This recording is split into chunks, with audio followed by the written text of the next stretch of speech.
I want to start the first few minutes of this for us to just get our grievances out. Grievances About this venue. It's like a trope every single year. Here's the thing. It's like trying to find you were in a GPC in Rome where somebody complained and he was like, why can't you make it like New York City? Mm-hmm. It's a beautiful grid. I'm like, have you ever been downtown? Because there's no grid downtown. I've heard of a lot of people complaining about Comic-Con when it's in New York. Yeah? Yeah, so I don't imagine it being that much better. But it's just a big place. And granted, IFA has so many things going for it. Yeah, but listen, here's the thing. Like, CES is no better. It's just... Oh, is that me or you? So, IFA has a lot going for it. Here's the thing. The Mesa wasn't designed for this. But is there another venue where you could do it is the question. And True. Then, if you had to compare the Mesa to the LVCC, mm-hmm. For me, the thing is we're just spoiled by MWC. We're just spoiled by La Fira Barcelona. Well, because it was the Furia was created for that purpose, right? Yeah. Yeah. So It's a more modern venue designed with that purpose in mind. And obviously they use it for other things, but they created it with that purpose. And it's even the train station is there. Yeah. Everything. It was so well done, but it's a modern product. Whereas try to get to the LVCC. Mm-hmm. Try to get out of it. Yeah, it's all. Well, I mean, it's also a car culture in Las Vegas. Yeah, well, that part of the U.S. anyway. So there's no public transportation whatsoever. It's not like you can take the dues to get there, which is the name of the bus system. I've come to the point where now I know my way around the mess. Yeah, but it doesn't make it any better, Oh no, for somebody that's never been there, it can be daunting. Not overwhelming. That's not the word. Isa's raising her hand. Daunting. Yeah. It is so confusing because nothing makes sense. Mm-hmm. The whole subscript of the numbers. So if it's above, that means it's upstairs. If it's below, that means it's in the basement. Yeah. And then the 2 dot thing, the dot means it's a different portion of the same building. It's ridiculous. Yeah, we had a hard time just getting here to do this podcast because getting an Uber or getting a taxi or whatever the case may be was just a pain. But as far as the venue is concerned, it's a lot, but then again, IFA this year, I feel like there's more news this year than there has been in recent years. Oh yeah, significantly more news. Look, here's the thing, Samsung didn't really have the presence that they usually have. They usually announce their Galaxy Note. No. Well, it started with the Note, then it became more about wearables. Mm-hmm. Today we just got the Fold back. I didn't know it was your first time holding it. Yeah, I wasn't. There was a very exclusive group that thankfully included you, and yeah, that exclusive group got the first crack at. Well, I don't mean the pun, but they got the first look at the Fold for those couple of weeks, which is when all of the news stories were breaking. Again, puns with all of these things. But they have tried to fix all of the flaws with the Galaxy Fold. And you know what? Since it was my first time holding the phone this morning, I have to say I was surprised at how... I don't mean this facetiously. I actually mean this. I was surprised at how usable it is. Because you haven't used it in the real world. Yeah. Because it felt, I was expecting it to be unwieldy, and it wasn't. It depends. You were in a controlled environment, and you weren't having to commute from point A to point B. Yeah. Here's the problem. I used it for 2 weeks. Don't get me wrong. I love the concept. Mm-hmm. I do love the idea of opening the display, having a full tablet, being able to read my book or stuff like I gave uses to the Fold that I had never given to any other phone. For example, being able to read a book. It does feel like that. It feels like that. Mm-hmm. And with the open form factor, it feels very good. The problem is, if you're like us and you're carrying all the camera gear that's right now set up, you most likely only have one hand available whenever you're in New York City on your way to point A to point B. Yes. And so if this is your only phone, if you have no crutch, bear in mind, I always have an iPhone as a crutch. That is literally, if I'm commuting, that's the phone I'll put out. Mm-hmm. I'll pull out. If for example, you send me a voice message and I get the alert on the watch, I can respond from both phones. But I will choose the iPhone just because of how easier it is to handle in one hand. Okay. I have the XS, not the XS Max, by the way. And so the problem with the Fold is that outer screen. Okay. My question about the outer screen, because we could not Issa and I were together at our little meeting with them. We could not confirm in the 45 minutes we were there that anything wouldn't work on the outer screen. Everything works, and that's a problem. Why would that be a problem, though? Because first of all, it's not... Okay, so both user interfaces don't necessarily talk to each other. Okay. They don't talk to each other in the things you want. Like, for example, it's not the same wallpaper. The icon, if you notice, there are two launchers. So the inside has one launcher, and then whatever icon order you set in the inside doesn't work outside. Okay. So if you have folders, doesn't work. But then the things that I totally do want split, they don't. Swift key. So the Samsung keyboard, I'm multilingual. I need to be able to type in, the thing I like about SwiftKey is it detects 3 languages automatically. It doesn't, and so it does for swipe, it does for everything. And so that outer keyboard, that outer screen is perfect for a swipe keyboard. Yes. But then on the inside, you need for the keyboard to be split to be able to manipulate it. So guess what happens when you split the keyboard on SwiftKey and then close the thing? It'll split on the outside. Oh, wow. Okay. And so I'm like, this is what I didn't want to talk to itself. Like, damn it. And so, don't get me wrong. I loved my time with it. Would I consider it to be the best foldable? No. No. In a still small category, thankfully. In a small category. But the thing is, okay, I get that. Yeah, you're using SwiftKey. It's a specific use case. But like that, there are other cases where. Well, I was just thinking of the scenario where, let's say, because you and I, we use voice messaging on Telegram all the time. Yeah. And I know that on the outside, that would be that would be just 100% possible. Yeah. So you'd be able to hold and talk. So I kept thinking to myself, I get that the screen is small.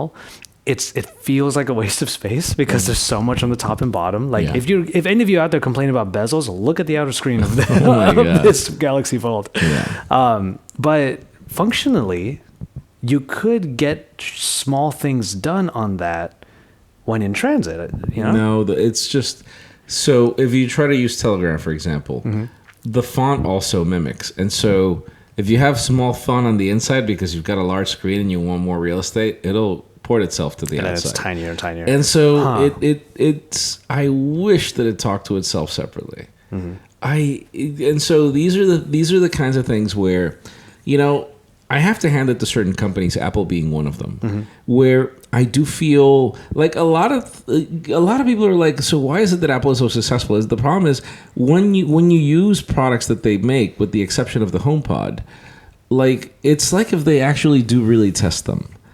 It's like if they actually do go out on the wild, and that's actually something that happened recently with the iPhone 11. It was some guy fell asleep on the subway with the purple one. Whoa, no way. Yeah. I covered that on the news on the Daily yesterday. But the point being is, I don't feel that outer screen was tested enough. I can see that. Yeah. And when people are like, how do you say when people are like so excited about something? There's a word for it. Gung ho. They're just so excited about the product that they lie to themselves that that's not a problem. Oh, they're rose-colored glasses is one way of putting it. Yeah. But they're so excited and so eager, and they're in that fight where they want to be first in this and that. I would rather you take more time, because really, if that thing had a bigger outer screen and I could use it as a phone 80% of the time and then open it up when I can have my both hands available, it would be the perfect foldable. Do you think that I'll use the word improvements or small fixes? It's literally the same product. Okay. It's just, they Is it going to change? I mean, not change, but is it going to cover the inadequacies of the first phone, though? Like, do you still think that breakage will be a problem? We've had this discussion. But on separate topics. Oh. Like, the problem is when you have so many moving parts, your opportunity for failure is That's true. much higher. Yeah. And so, what happens if the product falls and it falls on it in the hinge first? I don't know. Yeah. I don't know. Yeah, I do shudder to think what a drop would do to this thing. Yeah, I have no idea. Even if the inside is a plastic screen with But a crease. That's why there's a crease. Yeah, but the outside is not. Yeah, and so exactly. I don't know. I don't know what to expect. I will admit, though, again, coming from somebody who has used the Fold for the very first time this morning, I've had literally only 45 minutes with it in total. Taking a selfie on that big screen, though, I have to admit, was kind of a fun thing to do. Yeah, no, don't get me wrong. There are a ton of things that are cool. And if you go to Taipei, I'm sure that phone is going to sell like hotcakes. Sure. Because it is that one town that I've been where people use tablets for as their phones. And so I have seen, like for me, I would always make fun of people when I would see them with tablets and stuff taking photos. But, and do you remember when there were products from Asus? Like, I remember that there was a time when the Nexus 7 came out, and then they launched a version of that same tablet, but with cell phone functionality. Oh, yeah. And I was like, why are they doing this? And then I went to Taipei, and I'm like, oh, I get it now. Mm-hmm. It's actually a thing here. People actually use tablets as phones. Mm-hmm. Yeah. Obviously, you can't use the Fold in its open configuration for calls. You can't. Okay. There's no speaker. We took I took a couple of pictures of Issa where she was using it in the right way, but then we would illustrate why you wouldn't do it in the other way. No. And so here's the problem. The Fold is a very good tablet, not a very good phone. Yeah. That's my impression. So if you get a call, you got to close that thing, right? You're forced That's to. why. Okay. I get you. You're forced to. Obviously, you get Galaxy Buds in the box. So if you put on your Galaxy Buds, you can answer the call that way. They really want this world. Yeah. And so people ask me, like, for me, what's my favorite foldable? I'm like, I still feel that they're ahead of their time. And we need to go through this period where products fail or where products go through this. I love that you said that because, we can shift gears now from the Galaxy Fold. What about a more pragmatic approach to the same general concept of having more screen real estate in the case of the LG G8X? Right. So before we move to the G8X, Sure. why is the Mate X my favorite foldable? Oh, okay. And everybody's like, yeah, but the moment that thing falls, right. I feel the same way about the Galaxy Fold. Mm-hmm. And so this is the point that I'm going to make about the 8X. But the reason why I like the Mate X is because it feels like a Note 9 when it's closed. Mm-hmm. It feels like an iPad mini, like a standard iPad when it's open. Okay. And so you can use it as a phone closed. And so, yes, if you drop it and the screen hits concrete, it's gone. Dunzo, yeah. Kaput. Most likely. That drop test, we need to call Darcy. That is going to be... My old life. This is going to be the drop test, man. Mm-hmm. To see when does that thing die. Yeah, indeed. But we go back to the problem of foldables. Too many moving parts, too much opportunity for failure, too much of an expensive product, too much risk for the average consumer. Oh yeah, I actually got tunnel vision. I forgot about the price. Yeah. Yes. Yeah. And so, if we were to move to another concept, when LG came up, when you did the video of the V50, I was like, that's a good idea. Yeah. 2 screens. But it's modular. Yes. So I only use it when I need it. Mm-hmm. I unsnap it when I don't. And it could be whatever I want. Yeah. I only have it when I need it, and I can still use my product as a phone. So you just flip it to the back, you put it in your pocket, and it's a phone. Mm-hmm. I like the idea. I like the concept. But...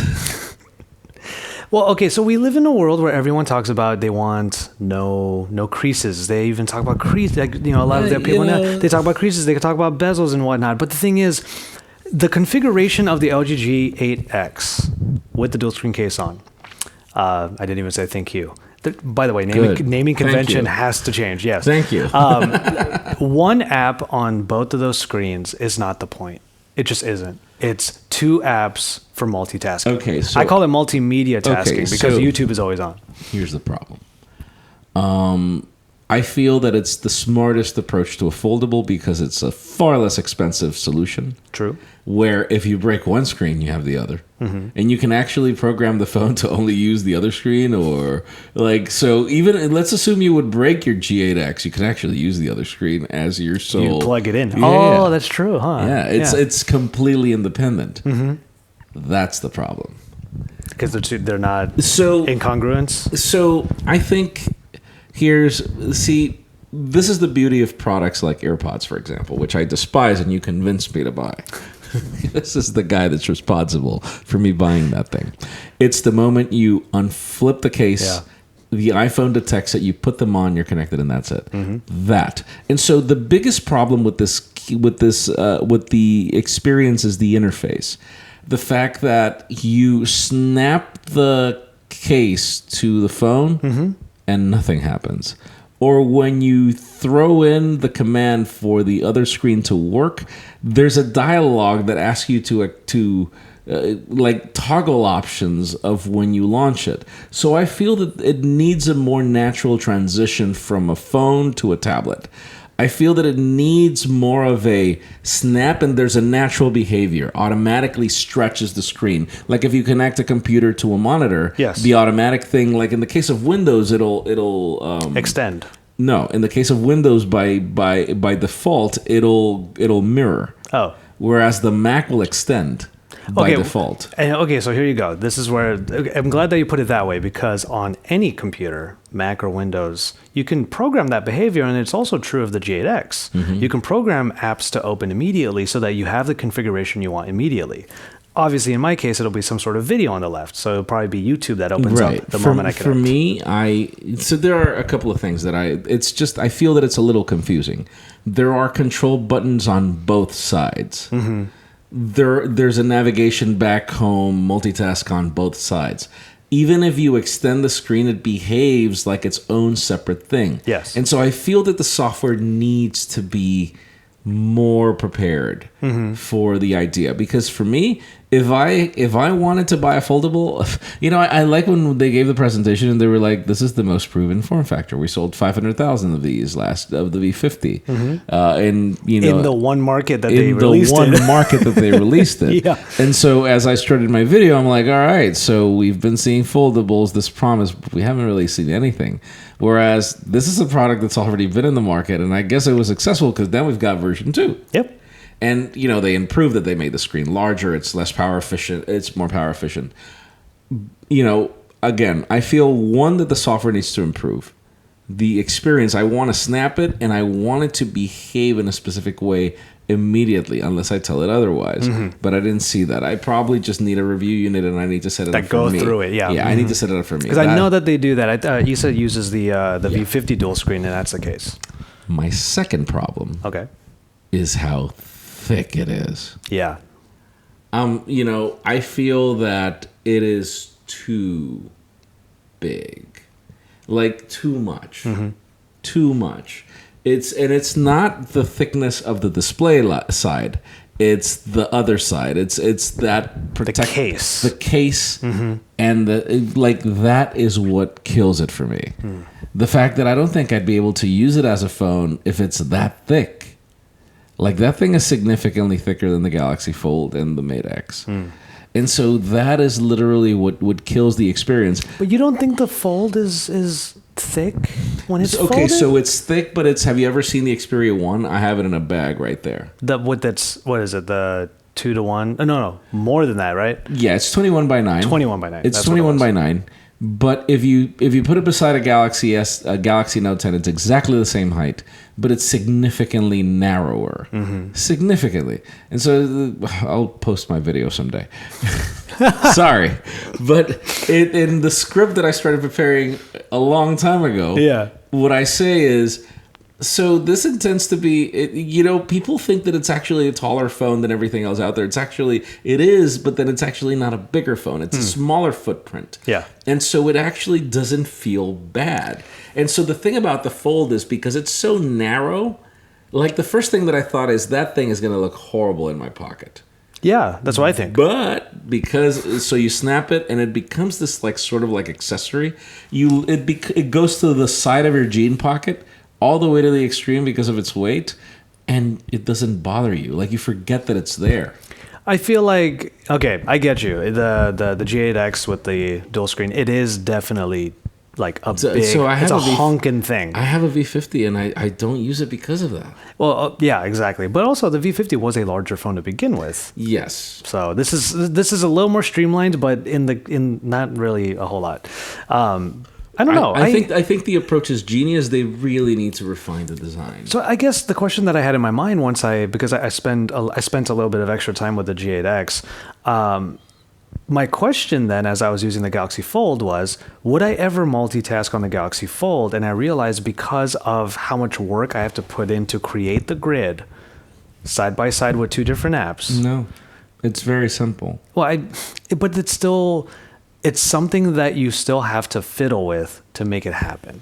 Whereas when you open up the dual screen, it's like that if you've programmed it which I haven't gone that far. I need more time with it. But I feel like the Galaxy Fold is a large screen phone. Multitasking is not its number one use case. It's a big screen. But it can, and it does it really well. It does it really well. The problem with the Fold, again, is that outer screen. You don't have to deal with that with the G8X. Yeah. You just don't have to deal with it. You just fold it all the way. You just fold it all the way, and it becomes a phone whenever you need to. It's just they need to get the case right. Mm-hmm. This is like the time of AirPods and every other wireless headset where the case is this big, and then your AirPods case is like literally in your jean coin pocket. That is, I feel that it still needs more work. But for me, it's more of a design refinement. Right now, this is plastic. Mm-hmm. I feel that they need to experiment with something different. Mm-hmm. I feel that from the top, it's fine. Like, it's that snap mechanism that I feel it needs to get better. They need to figure out how to trim that down. Okay, fair enough. If they're going to give me another layer over, like I get the purpose of the layer because you're not going to be using a case on another case. Like this is your case, and so it has to protect the back. I get that. It's just very thick. Yeah. Like I think that if they would have made it out of aluminum, I think that they would have been able to, at least that back would have been more rigid, less prone to damage. Mm-hmm. If they made it, just aluminum. Yeah. So there are definitely improvements to be made on the usability standpoint for both. Definitely. Yeah, because you have a phone that barely has bezels on the sides, but then you've got these huge bezels towards the second display. So even using it in extended mode, it's not like a foldable. Yeah. And it's not trying to be, which is I think the main point of it. It's about actually doing two things at once, literally. Yeah. And I have actually tried on the V50 with the dual screen, YouTube in the picture-in-picture with an app and an app. And actually, you know what? What was that picture you put up on your social media? It was a Note 10 Plus, and you were typing. What keyboard was that? Oh my God, it's a cheap keyboard from Amazon. Oh, okay. So I thought of you when I was thinking of these use case scenarios. Imagine putting the dual screen with the G8X on there. You're typing on one side, but your research is on the other screen. True. Don't get me wrong. And the most beautiful part of it is it's modular. Mm-hmm. You unsnap it and you have a phone. Yeah. And it only consumes 20% of the overall battery. Mm-hmm. So you can use it all day. So that's the beautiful thing. You unsnap it and goodbye. Yeah. Boom. But you know what? 3 hours of screen on time on a device that has two screens, that's technically 6. So 6 hours of screen on time on the dual screen. Do you remember the G5? The LG G5, you mean? The modular one. So can you imagine? You remember that the whole bottom part would come off. Mm-hmm. So what if they made another, like a variation of the G5 where the hinge and the connection would be that bottom portion of the phone? I agree with that, as long as the battery doesn't come out too, because then you have to restart your phone. Totally get it. No. I obviously I'm not saying, it's just I think that would have been the smarter approach, where this is like you have your protective parts of the phone, but then you snap this and it's like if it were part of the device. Yeah. Okay. I could see that. All right. So those are the two headliners from IFA. I forgot to cut for a mid-roll, but we'll see what happens in the edit. In any case, we have like a few minutes left. I want to make sure we keep this at half an hour. This is a complicated show. I don't mind if we go. It is, which is why I wanted to spend the last 3 to 5 minutes. Yeah. What were the other products that you think really need to be mentioned? Ooh, Jabra Elite 75Ts. I knew that was coming. All right. So I get this question all the time on my Instagram when I go run. What are the headphones that I'm using? I've been a Jabra user ever since before I met their PR team and we got samples. I used to buy their products for one reason and one reason only. Well, two. Number one, because they're part of this company, Resound. Their specialty is hearing aids, and so their audio quality is state of the art, which I think no one really talks about. Nobody talks about. Well, not least of all, but including us, to be honest. Like they're really not a consumer brand. Like, yeah, that's the. So we don't have this mentality of talking about that. And so now, the biggest problem with the 65Ts were the case was too big. Like I made a whole AirPods alternative video, and the ones that won were the Elite 65Ts, because it's just even if their case is a little wonky to open, great battery life. I love the controls. People complain about pushing buttons and having the ear push in more. Yeah, but I don't. Here's the thing: if you've got 4 buttons, I don't care. Like, because I love that functionality. Up, down, track up, track down, play, pause, ambient sound. Like everything, you don't need a phone to do anything. True. You don't need a phone to do anything. 1, 2. The second reason, aside from audio quality, dude, durability. I have never, ever trashed a pair of Jabras. And how bad do I sweat? Okay, by mile 6, my feet are drenched. He's the runner, by the way. I lift with the Jabras. I don't look like it right now. I realize it. Honestly, neither of us. My run in Berlin yesterday was bad. Berlin is a carby city. It's meat and carbs. That's really all it is. It's so bad. Yeah. But I highly recommend people try out Jabras. Don't waste your money on AirPods. It's like they're significantly better. Passive noise cancellation. And so these the hear through is also very useful. Yes, and so these 75Ts are, the case is almost the same size as the case of AirPods. They are they've got better drivers, even better. Like their footprint is 40% smaller than the previous model. I'm like, God, does one of these samples work? Yeah, I'll take it. We were both there literally right before we came here to do the podcast, and we were both talking to our guy there, just like, do any of them work? Do you have review samples in that room right now? Because let's do this. And so, like, again, I loved... Here's the thing. Like, if you want over-the-ear headphones, people have been asking me, what is it that I'm using right now? It's the 85Hs from Jabra. Why? Because we're currently entering rain season, and these are the only over-the-ear headphones that I know about that are water-resistant. With active noise cancellation, full buttons... the whole 9 yards. They're a little big. That's the only thing that I don't like about them.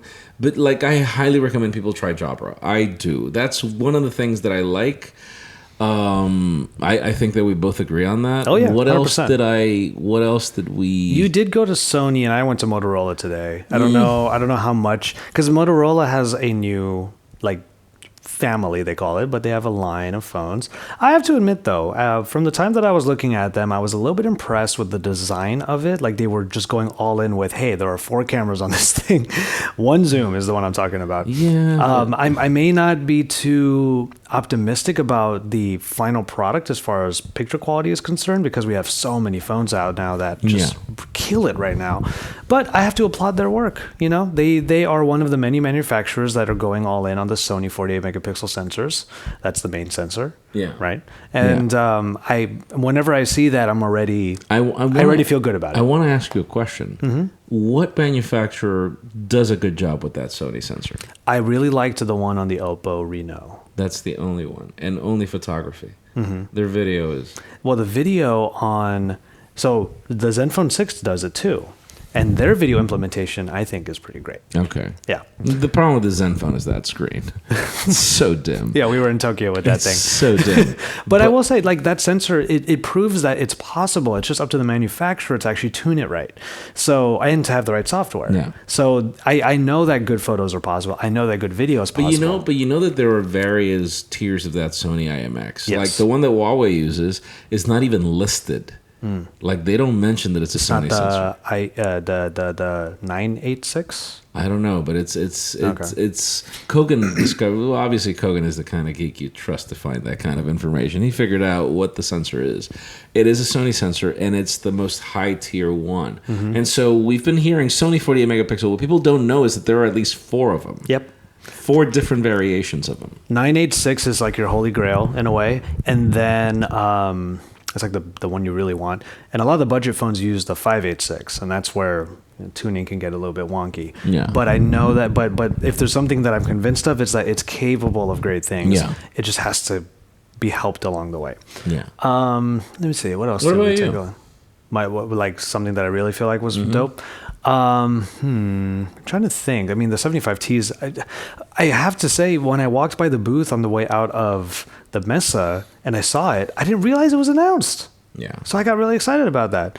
I'm trying to think of what else I saw. I was actually, I have to admit, I was happy to see Motorola actually doing stuff like that. For me, it's like, and it's not because I'm dying to get the Razr. I you know what? Motorola really needs to like get their own identity back. Okay. I miss that Motorola where they were the ones that like they challenged everybody. Well, you know what? How about this? I'll bring up one of the first meetings we had. Not just starting a new family of phones, but starting an entire new brand in particular. TCL's Plex. Really? Okay, so not a fan of the design.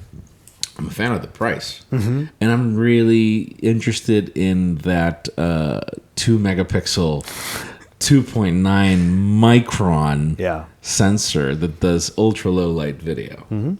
We looked at it. There is an improvement, but because it's only 2 megapixels, obviously there's noise.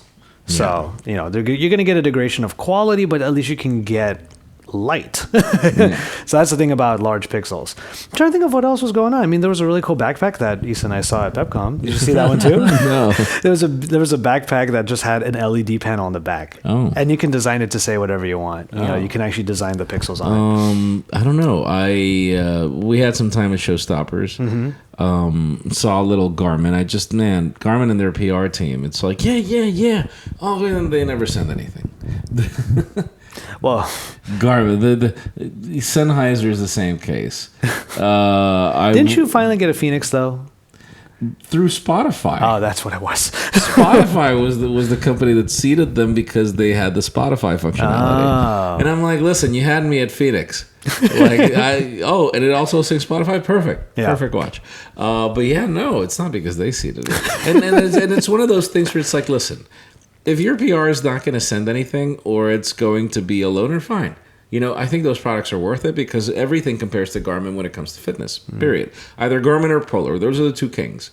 And so I don't mind reviewing them and returning them in that case because their products on their own are great to be featured. Just get you one. It's just the problem is when their PR is like, yeah, we'll send you samples. And Never do.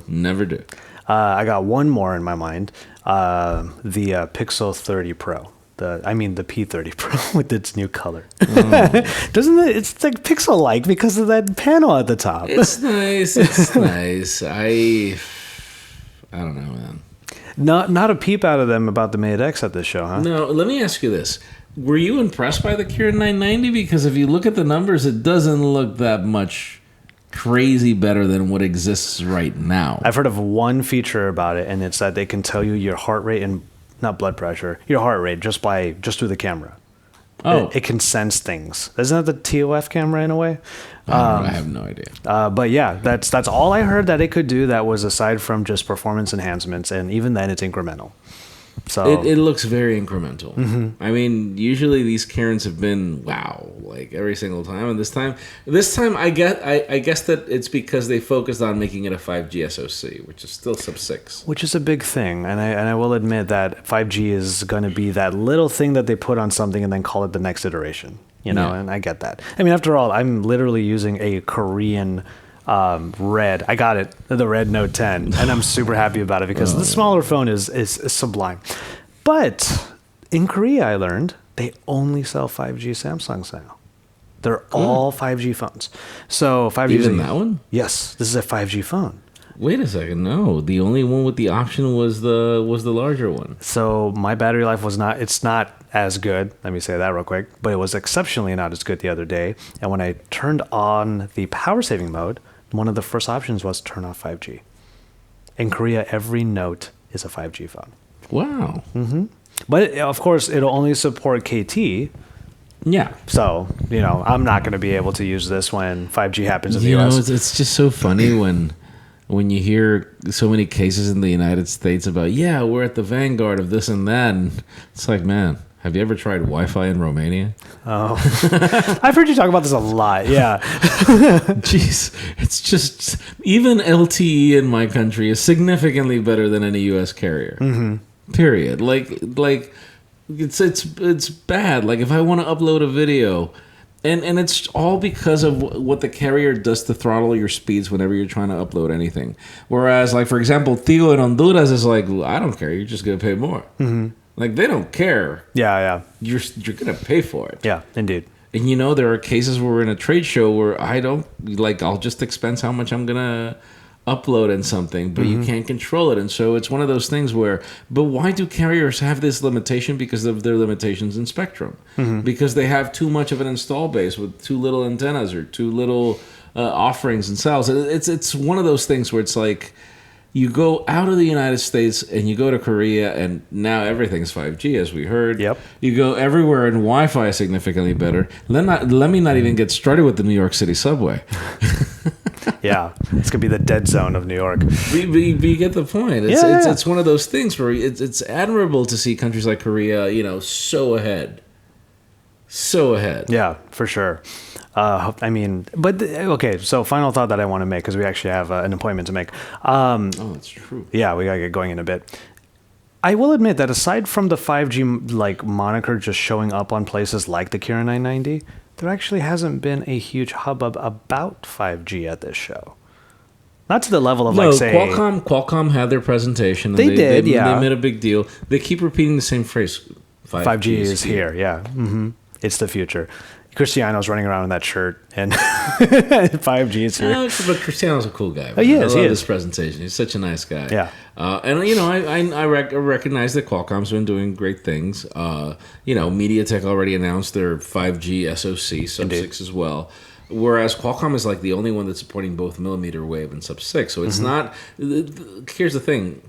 Technically, even if the Kirin can have so many things and it's the first SoC... it's not all 5G is created equal. Yeah. Right now, the only ones that support millimeter wave is Qualcomm. But yeah, there was very little talk about 5G here. I just feel like this is the show, this is the barometer where we had, Qualcomm has their events throughout the year, and then CES, MWC, a lot of talk about 5G. We were there when they made that toast. Remember that? Yeah. They had a champagne toast to 5G. But now we're here. After February, it's now September, yeah. 5G is a thing now, guys. We all accept it. Yeah. We don't need to have a big fanfare about it anymore. Yeah, but it's a thing. But, the biggest problem is carriers need to answer what's going to happen with 5G. Because if they're going to go on a regular data plan, nobody's going to care about it. If they don't treat it like fiber, forget it. Yeah, that's true.